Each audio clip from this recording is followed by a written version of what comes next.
자, 사도행전 9장 1절부터 22절까지 다 같이 읽습니다. 시작. 사울이 주의 제자들에 대하여 여전히 미혹과 살기가 등등하여 대제사장에게 가서 다메섹 여러 해당에 가져갈 공문을 청하니, 이는 만일 그 도를 따르는 사람을 만나면 남녀를 막론하고 결박하여 예루살렘으로 잡아오려 함이라. 사울이 길을 가다가 다메섹에 가까이 이르더니 호련히 하늘로부터 빛이 그를 둘러 비추는지라. 땅이 엎드러져 들으면 소리가 있어 이르시되, 사울아 사울아, 네가 어찌하여 나를 박해하느냐 하시거늘, 대답하여 주여 누구시니까? 이르시되, 나는 네가 박해하는 예수라. 너는 일어나 시내로 들어가라. 네가 행할 것을 네게 이룰 자가 있느니라 하시니, 같이 가던 사람들은 소리만 듣고 아무도 보지 못하여 말을 못하고 서 있더라. 하늘 예정에서 눈을 떴으나 아무것도 보지 못하고 사람의 손에 끌려 담의 속으로 들어가서 사흘 동안 보지 못하고 먹지도 마시지도 아니하니라. 그때에 다메섹에 아나니아라는 제자가 있더니 주께서 안장 중에 불러 이르시되, 아나니아야 하시거늘, 대답하되 주여 내가 여기 있나이다 하니, 주께서 이르시되, 일어나 집가라 하는 거리로 가서 유다의 집에서 다소 사람 사울이라 하는 사람을 찾으라.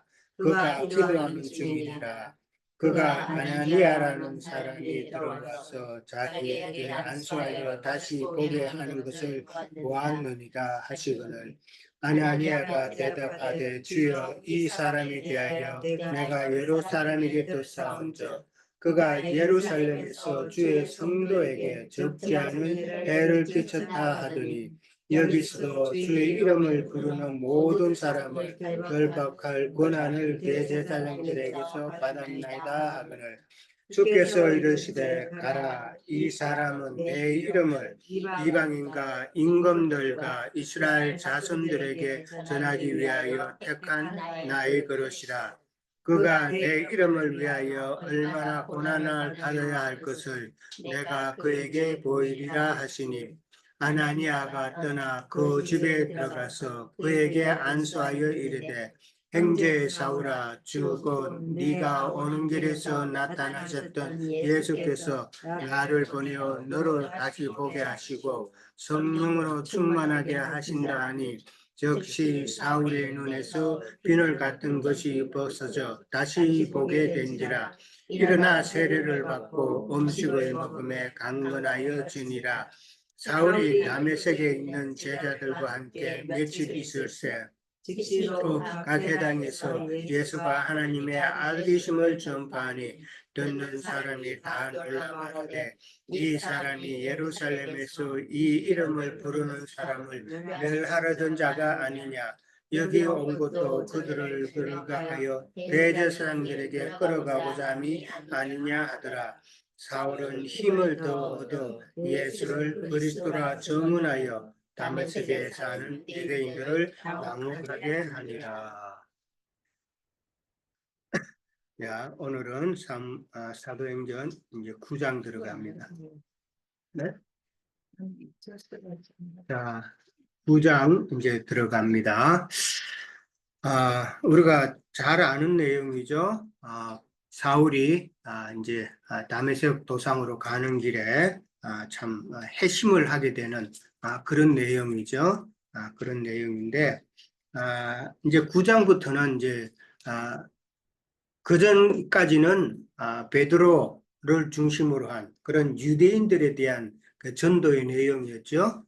그러니까 8장까지는 이제 유대인들을 위한 그런 복음 사역을 했던 베드로와 또 요한이 중심이 되었다면은, 이제는 9장으로 넘어가면서 그 주 인물이 이제 바울에게로 넘어가는 그 내용이죠.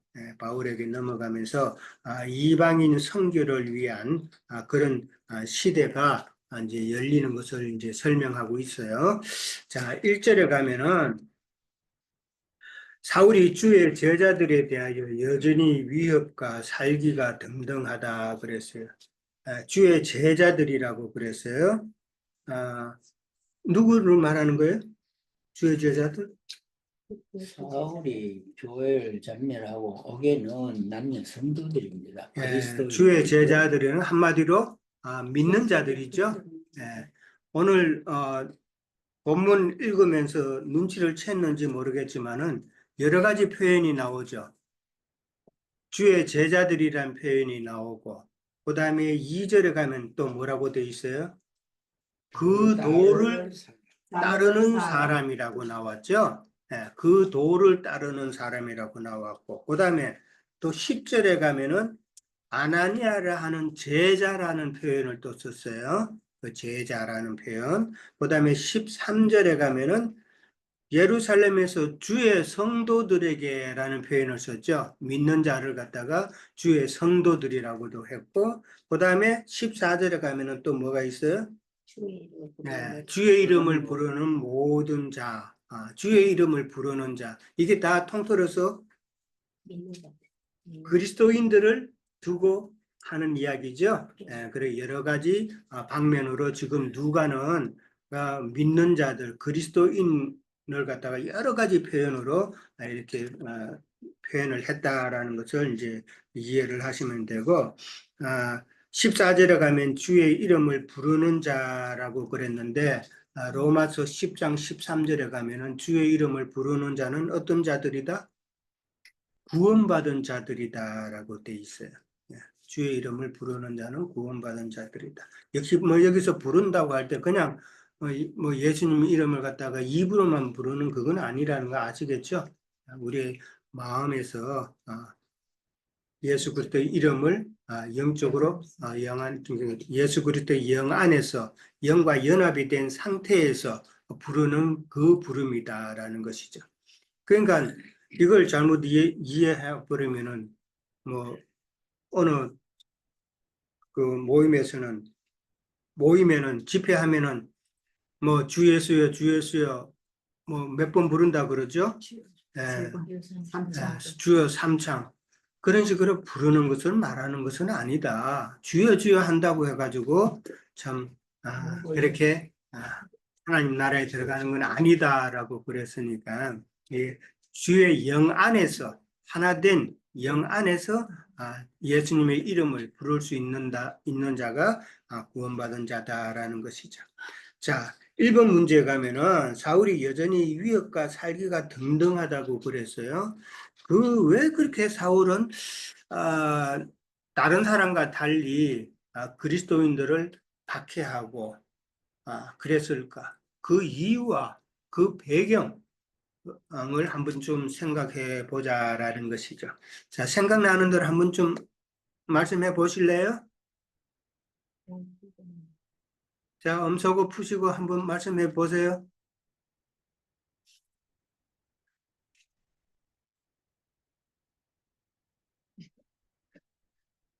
웃으시면서 이제 아는 만큼 자, 똑똑된 것 같아요. 예.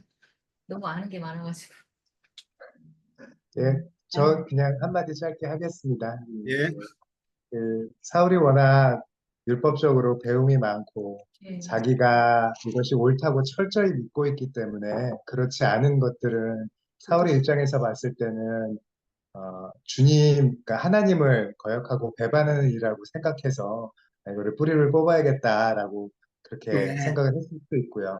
예. 그리고 또 사울 입장에서는 이렇게 예루살렘에서 박해가 이제 시작이 되고 그러면서 이걸 믿는 사람들 이제 사울의 입장에서는 이들이야말로 이단이고 지금 하나님을 모독하는 그런 사람들인데 이들이 이제 뿌리가 다 없어질 거라고 생각을 했는데 여전히 흩어져서 복음이 계속 전해지니까 정말 더 분노가 생길 수도 있겠다는 생각이 들어요. 도대체 이것들은 뭐 이런 네. 식으로. 오케이. 음. 네. 뭐 뽑아도 계속 나오는 잡초처럼 그러면 신경질 나죠? 네가 이기나 내가 이기나 그런 심정으로 박해를 했을 수도 있다. 그 다음에 너무 사울은 유대교의 그 율법에 너무 빠져 있는 자, 어떻게 보면 너무 그 유대교와 그 율법을 너무 사랑했기 때문에 그것을 이제 표현하는 방법이었다. 또 다른 답 네, 네, 사미나님. 형제님. 저는 고린도후서 3장 5절 18절을 읽었으면 하네요. 고린도 5장 고린도후서 3장 5절 18절. 5절부터 18절까지. 예.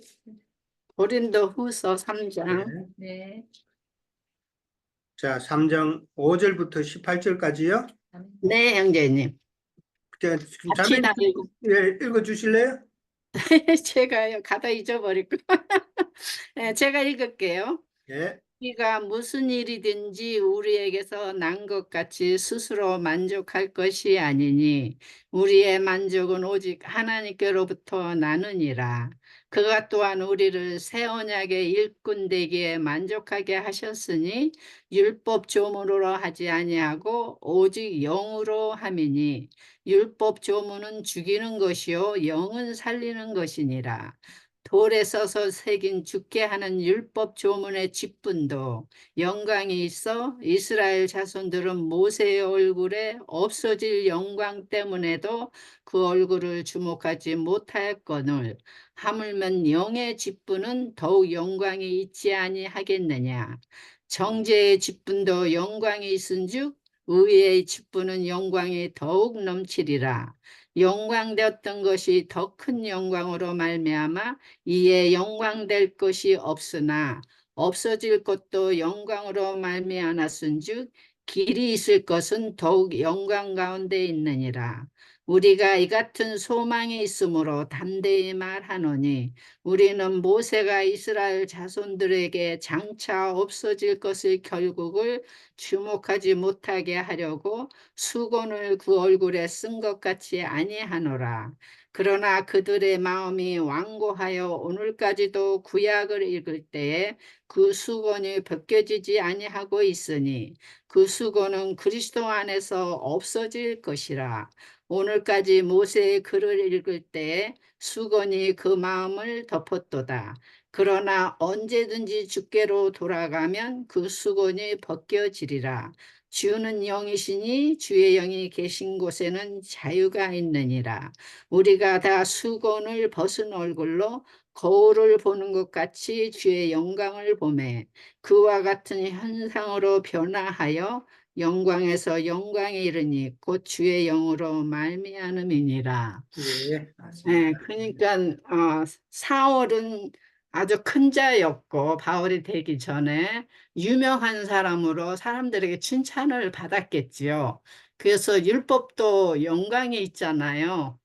근데 그것으로 해서 이렇게 이단자라 해서 믿는 그리스도인들을 죽이는 것이 그들은 하나님을 섬기는 예라 해서 열심히 그렇게 한 걸로 우리가 아는 것 같아요. 여기까지입니다. 예. 정죄의 직분도 영광이 있은 의의 직분은 영광이 더욱 넘치다라고 이제 하는 이야기죠. 예, 그 이야기고 그다음에 이제 마지막에 이제 답이 나왔죠. 사울은 얼굴에 그 수건이 벗겨지지 않은 상태다라는 것을 이제 이야기를 했어요. 다 맞는 말씀이죠. 우리 사매자매님도 그다음에 이 형제님, 나 형제님도 다 맞는 이야기입니다. 맞아요. 어떻게 보면은 이 사울은 유대인이면서 이방 땅에서 태어난 자죠. 다소에서 태어난 자이기 때문에 다소에서 그 예루살렘까지 어떻게 보면 진짜 요즘 말로 하면은 유학 간 거죠.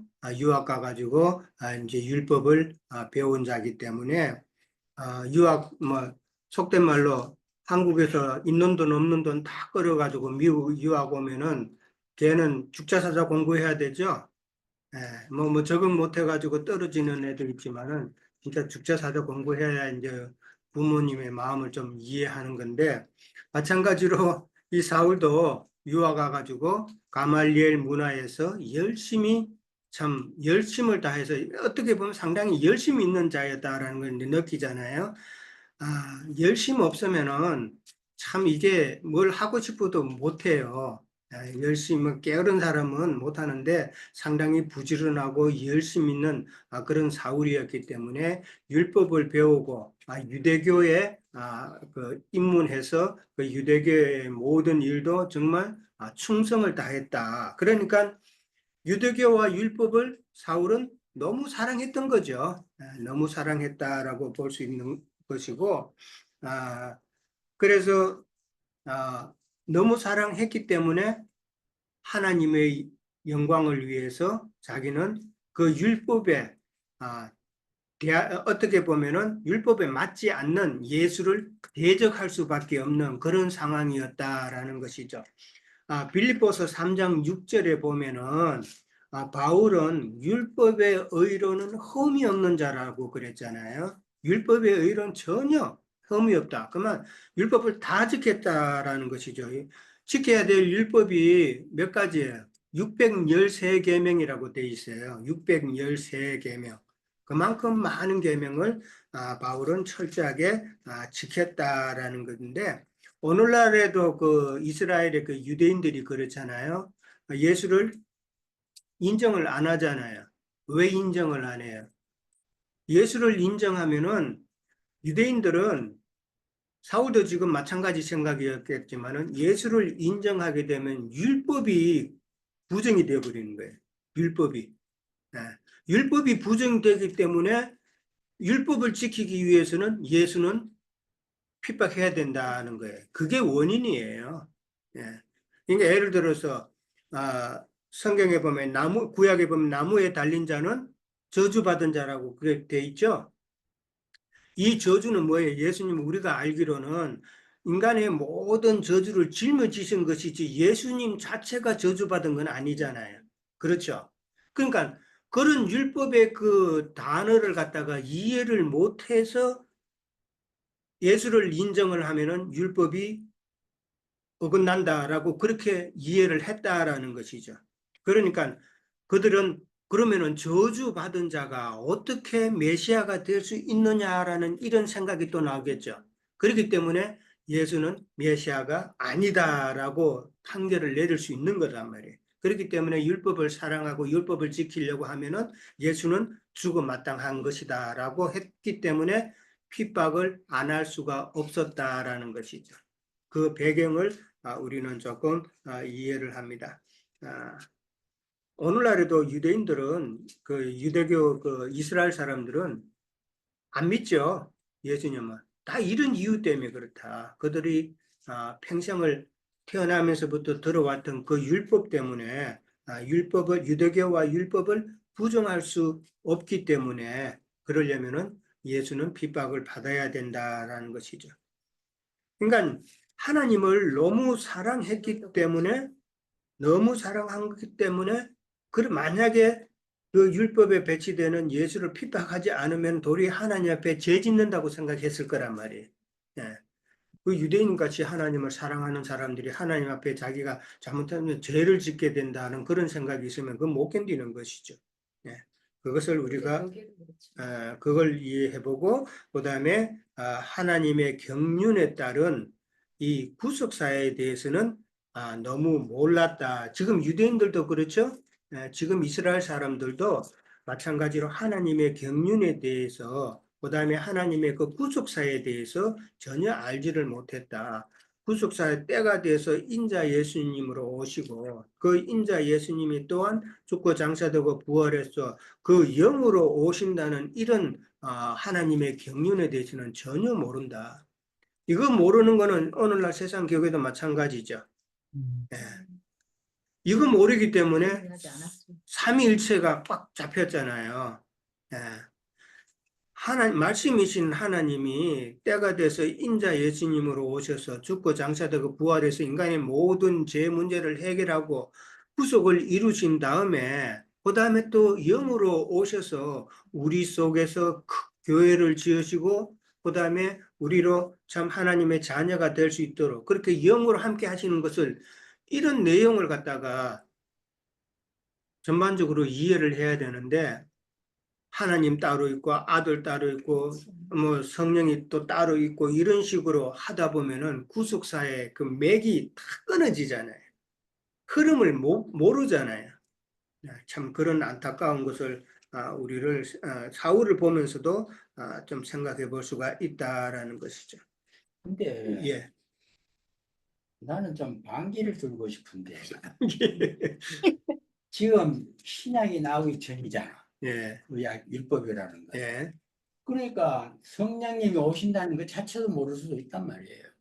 또 부활, 승천, 성령으로 다시 오는 걸 모르기 때문에 그때는 조금 전에 이야기했듯이 율법이 최고의 법인 거예요. 구약 시절에.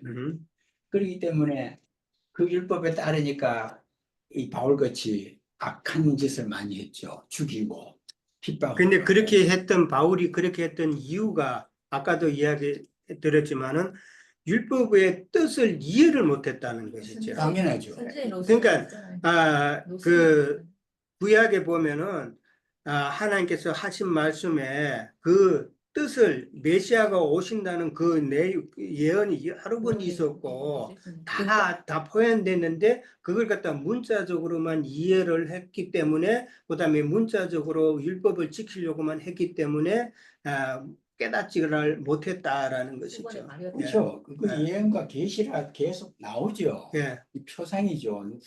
신약에. 그래서 여기도 3절에 보면은 길 가다 다메섹에서 하느님의 빛을 보니까 이게 상 경험이잖아요. 이때까지 내가 잘못했다는 걸 이제 예. 깨닫는 거예요. 예. 체험이죠. 그러니까 구약의 사람들은 빛비춤이 없었다. 깨닫지를 못하는 상황이었기 때문에 계속 그런 어둠의 가운데서 있었다라는 것이죠. 자, 그 다음에 어떻게 보면은 살기가 등등했다. 그 위협과 살기가 등등했다라는 말은 어떻게 보면은 사울이 그 박해하는 그 정점에 이르렀다라고 또 생각해 볼 수 있겠죠. 그 정점에 이르렀다라는 말은 그렇죠. 뭐 제가 관영할 때까지 이제 뭐 기다리시는 하나님이라고 그랬는데 마찬가지로 사울에게 있어서도 지금 박해의 정점에 이르렀다. 박해의 정점에 이르렀다라는 말은 또 다른 말로 하면은 우리가 어떻게 생각해 볼 수 있겠어요? 예수님께서 일하실 때가 됐다는 말이죠. 그래서 그렇죠? 15절에 아멘. 예수님께서 이제 일하실 때가 되었다라고 그렇게 이해를 하면 됩니다. 그리고 예. 그만큼 쓰시기 위해서 그만큼 그렇죠. 그러니까 핍박을 알고 있었죠. 예수님이. 그러니까 15절에 임금들, 이방인들, 이스라엘 자손들한테 말하기를 내가 택한 그릇이라고 그랬어요. 그렇죠. 네. 예. 하나님께서 예수님께서 택하신 그릇이기 때문에 그릇이 참 깨끗해지기 위해서는 그만큼 또 더러워져야 깨끗한 것을 알 수 있는 것처럼 바울이 자기가 박해한 것을 자기가 평생을 두고 그것을 생각했을 거 아니겠죠. 그 생각 때문에 내가 이런 악한 죄인이었는데 나를 써서 택한 그릇으로 삼아 주셔서 하나님의 일을 할 수 있도록 하게 하셨으니까 그게 더 충성할 수 있는 그런 밑거름이 되는 것이죠. 아멘. 그러니까 이 바울의 박해가 어떻게 보면은 나쁜 것만은 아니었다. 자기가 그렇게 박해했기 때문에 그 다음에 바울의 일생에 있어서 얼마나 많은 핍박을 당했어요. 그 많은 핍박도 자기가 그리스도인들에게 했던 그 핍박을 생각하면서 아마 감당했을 것이다라는 것이죠. 그렇기 때문에 사울이 이렇게 참 박해의 정점에 이르렀다는 것은 참 하나님의 그 일하심의 때가 되었다라는 것이고 하나님의 그 경륜에 따라서 하신 거다라는 것이죠. 자, 2절에 가면은 대제사장에게 가져갈 공문을 요청했다 그랬어요. 이 공문은 무슨 공문? 어디에 나오죠? 예. 만일 기도를 따는 사람이 만나면 남녀를 불문하고 결발하게 뒤로 가겠다는 그런 그래서 청이죠. 체포하고 그다음에 예루살렘으로 호송할 수 있는 허가서예요. 허가서를 지금 요청하러 지금 갔다라고. 얘기하면 영장이래. 그 영장이죠. 그러니까 영장이죠. 영장 없으면 체포 못 하잖아요. 마찬가지예요. 그런 것을 이야기한다. 근데 이제 그 거기에 따르면 그 도를 따르는 사람이라고 그랬어요. 18장 25절에 가면은 사도행전 18장 25절에 가면은 주의 도라라는 단어가 나와요. 같은 말이죠. 그 도라는 말은 주의 도. 도는 길도자죠. 주님이 가시는 그 길이다 말이에요. 그러니까 그 도라는 것은 그 길은 예수 그리스도 안으로 인도되는 길이죠. 예수 그리스도 안으로 인도되는 것이고, 그 다음에 그리스도의 몸으로 건축되는 그런 길이다라는 것인데, 오늘날 믿는 사람들한테 당신은 예수님이 가신 그 길을 갑니까? 간다 그러면 왜 갑니까? 그러면 뭐라고 대답해요? 뭐라고 보통 대답해요? 천국 가려고 그런다 그래. 뭐 틀린 말은 아니지만은 맞는 말이에요? 다? 100% 맞는 말은 아니죠? 천국은 곧 누구예요? 예수님이라 그랬어요. 마태복음에도 보면 천국은 이라면서 이제 나오죠. 씨 뿌리는 자라고 그렇게 나오죠. 예수님 자신이 바로 천국이다라는 이야기잖아요. 그러니까 우리가 그 길을, 예수님이 가신 그 길을 따른다라는 것은 예수 그리스도 안으로 인도되는 길이고, 그 다음에 그 인도되는 그것만 아니라 예수 그리스도 안에서 우리가 서로 하나 되어서 주의 전으로 건축되어지는 것도 중요하다라는 것이죠. 우리 자신 하나하나가 건축 재료가 되어서 참 하나님의 전을 건축하는 그런 모습이어야 된다라는 것이잖아요. 자, 근데 지금 대제사장에게 사울은 공문을 요청을 했어요. 이게 합당한 일이었을까 한번 생각해 보세요. 대제사장에게 공문을 요청을, 그러니까 허가서를 받아서 자기가 가서 사람을 잡아오도록 하려고 하는 그 공문을 요청했다라는 건데, 이게 과연 합당한 절차에 따른 그런 행위였을까를 한번 생각해 보자는 거죠. 어떻게 그때 생각해요? 예. 그때 당시에는 대제사장이 모든 권세를 갖고 있었기 때문에 허가를 받아야만이 사람을 죽일 수 있는 권한이 주어지지 않는가 싶네요. 대제사장이 그 권한, 그 허가가 필요했다. 예. 또, 자, 그러면은 5장 사도행전 5장 33절 한번 봅니다. 지난번에 우리가 나누었죠? 자, 5장 33절에 가면은 그 35절부터 34절부터 봅니다. 34절부터 보면은 사도들이 공회에서 이제 그 신문당하는 이야기가 먼저 또 나오죠. 그때 나올 때에 이 결말이 안 나잖아요. 그렇죠? 서로 말이 많고 이래야 된다 저래야 된다 결말이 안 나니까 결말을 낼 수가 없죠, 사실은. 근데 누가 나타났어요? 마지막에 바리새인 가말리엘이 나타났죠. 이 자는 사울의 스승이었고 그 다음에 율법의 대가였죠. 그랬던 가말리엘이 뭐라고 그랬어요?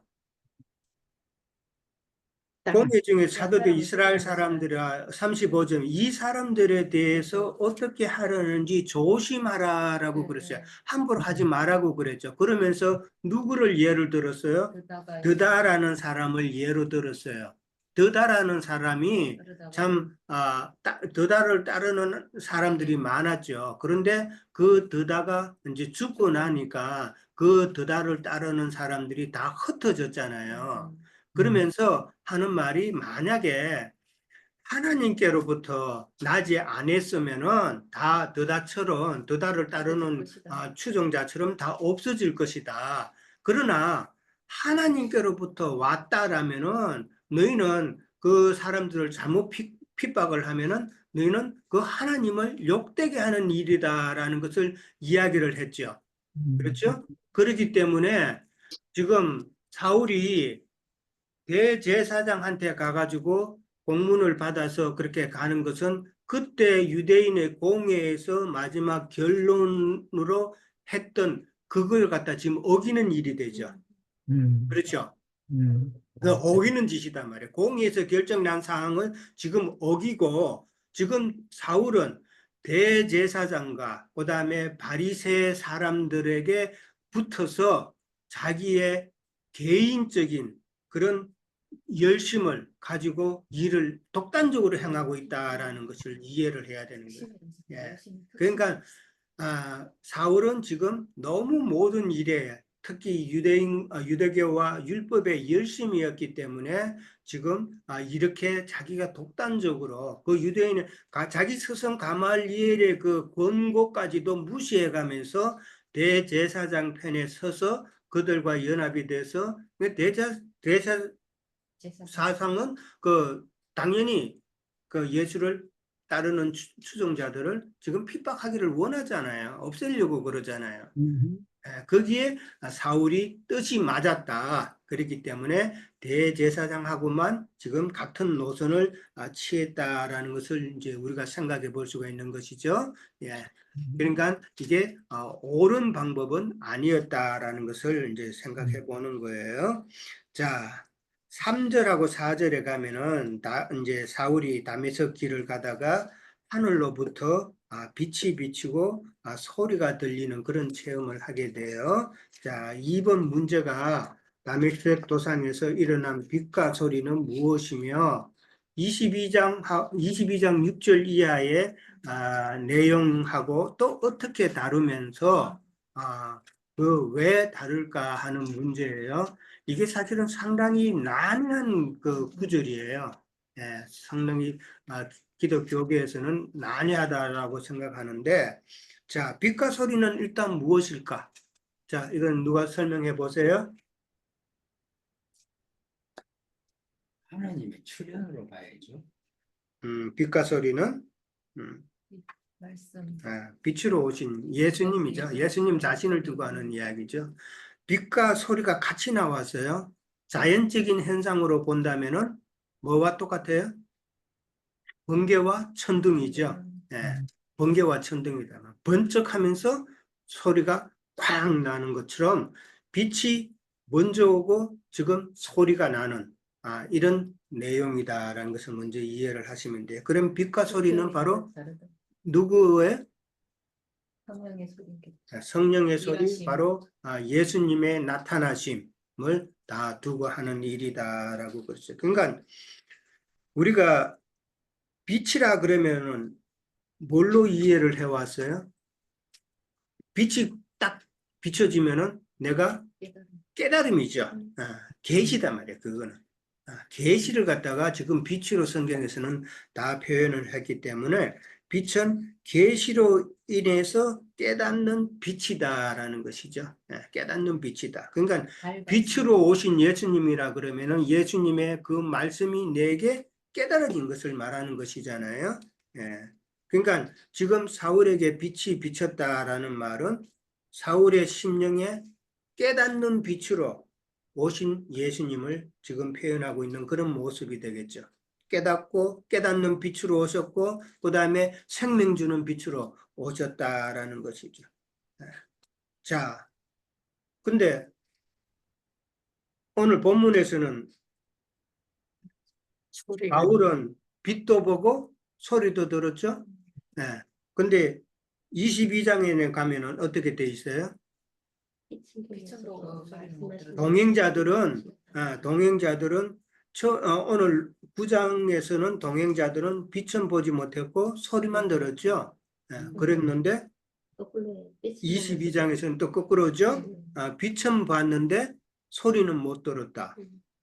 26장에 가도 또 나와요. 26장에 가면 13절, 14절에 보면은 바울은 뭐 빛과 소리 다 들었는데 동행자들은 빛은 보았지만은 소리는 듣지 못했다라고 그랬어요. 왜 그랬을까? 왜 동행자들은 빛은 보았다 그러고 또 빛을 못 보았다 그러고 소리 들었다 그러고 소리 못 들었다 그러고 왜 그렇게 했을까? 자, 누가 깨달은 정도가. 그들 그들은 아직 빛을 보실 만큼 그리스도의 은혜가 없는 것 같고요.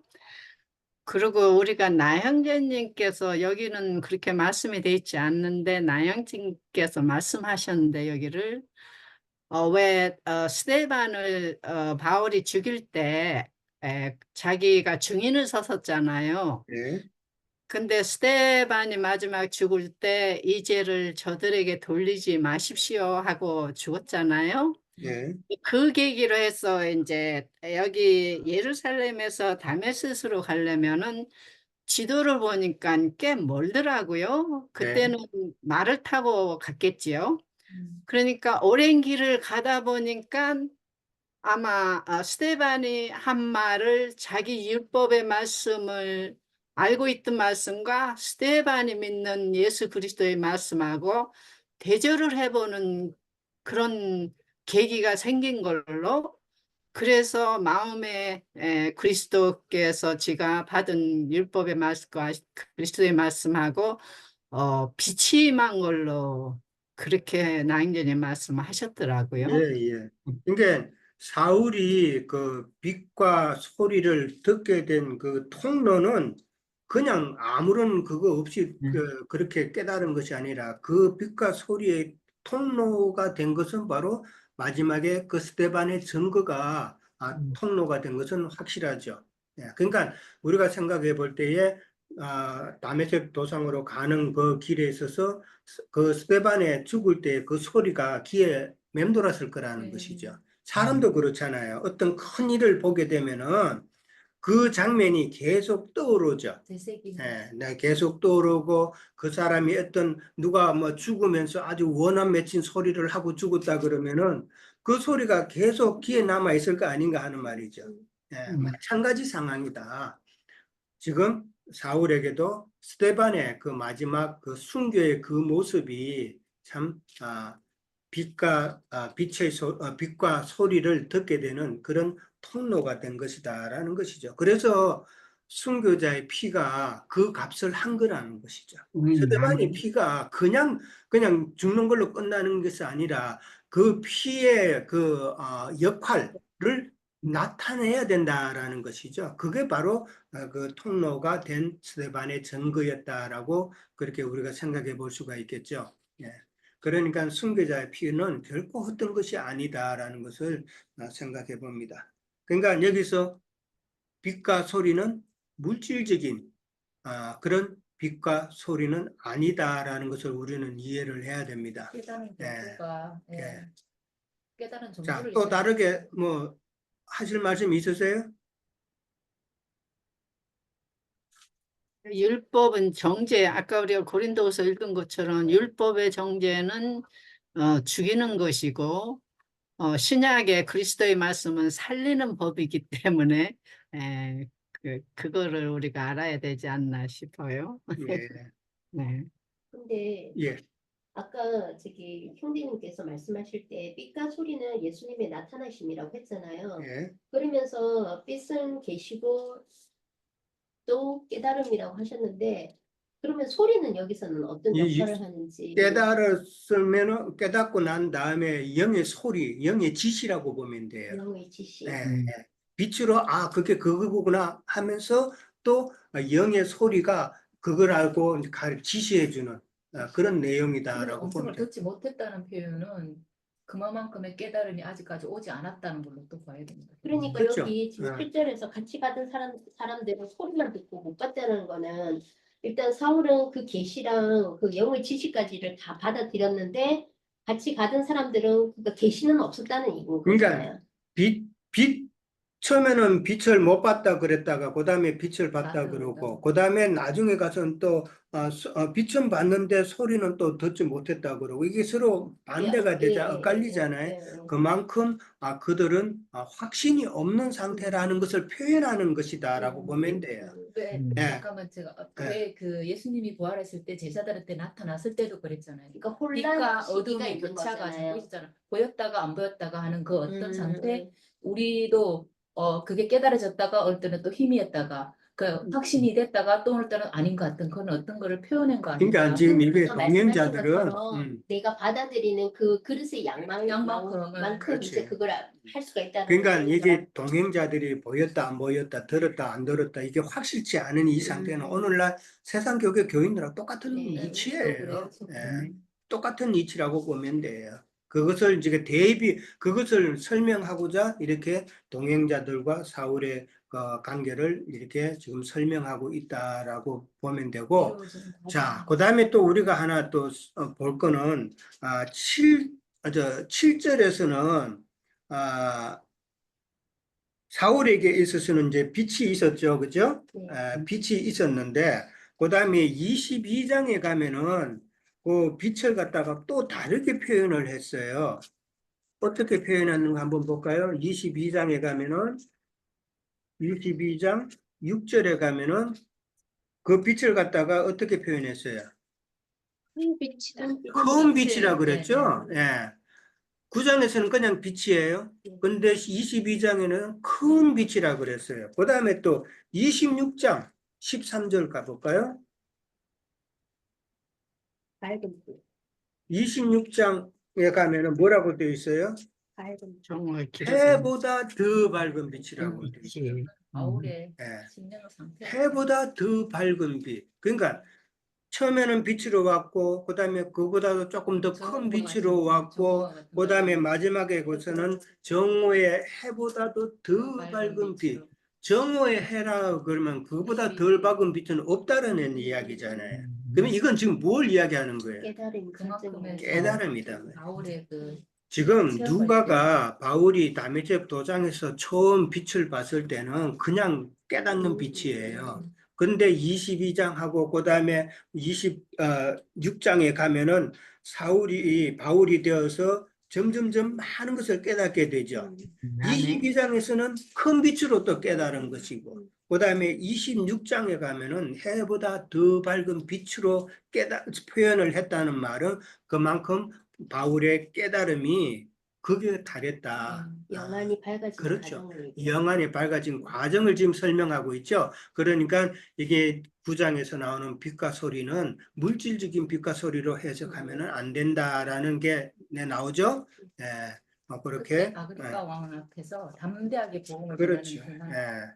그러니까 마지막에는 담대함을 가지고 네, 참 로마로 그만큼 밝아졌기 때문에 또 담대함을 갖고 있죠. 우리가 세상 나가서 전도할 때 담대하지 못한 이유가 뭐예요? 예. 빛이 빛이 아주 그냥 약해요. 예. 요즘은 아주 밝은 빛 확 나오대. 아주 그냥 옛날에는 전지로 하지만 요즘은 뭐 이상한 그걸 해가지고 한번 켜니까 완전 대낮같이 밝은 그런 뭐 전등도 있고 그러던데. LED. LED 전등 같은 거 그런 게 돼야 된다. 우리도 마찬가지로 그런 게 됐으면 좋겠다라는 것이죠. 자, 그 다음에 3번까지만 할까요? 예. 자, 4절 들어갑니다. 4절 가면은 땅에 엎드려져 들음에 소리가 있어 이르되 사울아 사울아 네가 어찌하여 나를 박해하느냐라고 그랬어요.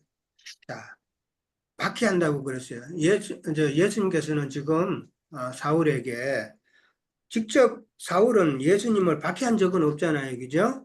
예수님 이제 돌아가신 이후니까 박해한 적은 없는데 예수님은 네가 왜 나를 박해하느냐라고 그랬어요. 예, 그게 이제 질문이에요. 이제 소리의 내용이 지금 그렇잖아요. 소리가 들렸다 그랬는데 소리의 내용이 사울아 사울아 네가 어찌하여 나를 박해하느냐 그랬고 그 다음에 사울이 누구시니까 라고 질문했을 때에 나는 네가 박해하는 예수다라고 그랬고 그 다음에 또 마지막에는 일어나 시내로 가서 유다의 집에 가라는 그런 지시가 또 있었죠. 자, 왜 예수님께서는 네가 나를 박해하느냐라고 그랬을까? 그렇게까지 했으니까. 설명한 바울의 하는 행동이죠. 바울의 행동. 예.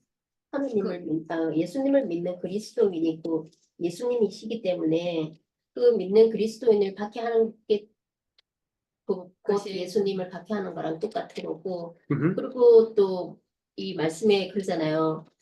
네, 내가 이렇게 짧습니다. 이게 이 성경 지식에 대해서. 하지만 이제 얘기를 이어나가면 그 예수님을 사랑하는 거 나는 예수님을 사랑한 적이 없는데 예수님이 저를 사랑했다고 했던 그 이 문구가 이 성경에 있는데 그게 저는 예수님을 사랑한 적이 없는데 언제이니까 하니까 나를 믿는 자에게 베푼 게 곧 나를 사랑한 것이다. 그거랑 일맥상통하는 그런 내용이라고 마태복음 네, 읽어볼까요, 그럼? 그 읽어보세요. 마태복음에 두 군데가 있는데 마태복음 10장 40절에서는 너희를 영접하는 자는 나를 영접하는 그쵸. 것이고 나를 영접하는 자는 나를 보내신 이를 영접하는 것이라. 선지자 이름으로 선지자를 영접하는 자는 선지자의 상을 받을 것이요 의인의 이름으로 의인을 영접하는 자는 의인의 상을 받을 것이다. 또 누구든지 제자 이름으로 작은 자 중에 하나에게 냉수 한 그릇이라도 주는 자는 내가 진실로 너희에게 이르노니 그 사람은 결코 상을 잃지 않으리라. 이런 말씀.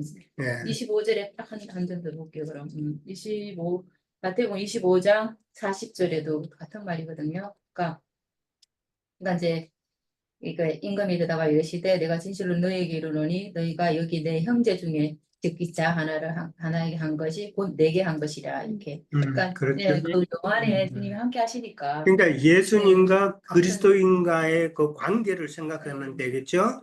네, 내가 아프고 그러니까 주님도 아프고. 아까 그 주의 도를 따르는 자들이라고 하는데 주의 그러니까 예수 그리스도 안으로 인도되는 그 길이라 그랬잖아요. 그러면 그리스도인이라는 말은 뭔 말이에요?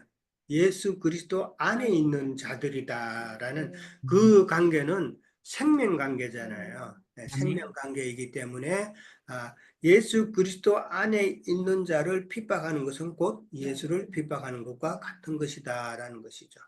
오늘날 세상 이치도 그렇잖아요.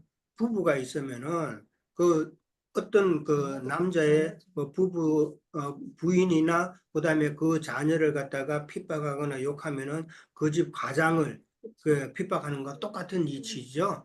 그런 이치다. 이건 다 생명관계이기 때문에 예수 그리스도와 우리는 생명관계이기 때문에 우리를 핍박하는 자는 예수님을 핍박하는 자와 같다라는 그런 이치가 되겠죠. 예. 자, 그러면은 일단 여기까지 하고 잠깐 쉬었다가 또 하겠습니다. 예.